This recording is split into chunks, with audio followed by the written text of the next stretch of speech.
more you disrupt our meetings, the more you kill people, the more you beat elected leaders, the more popular the movement becomes. And I don't know, William Ruto seems to have forgotten.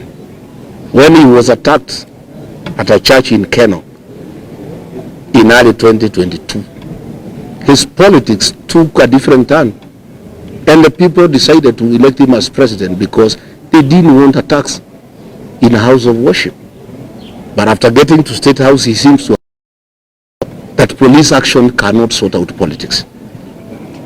So we want to say, Murkomen, please let the police do their work.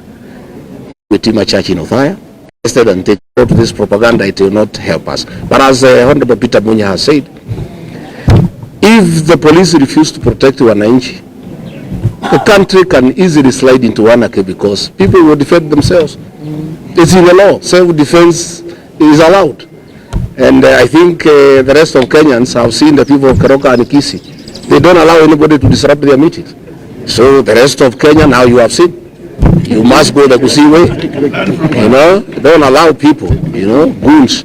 If police don't want to do their work, the people have to defend their meetings because it's a constitutional right for people to hold meetings. So I ask the people of Nakuru to benchmark from the Gusii nation and defend your meetings and don't allow crooks and goons sent by Murkomen and Ruto to disrupt law and order and peace that this country has enjoyed since independence.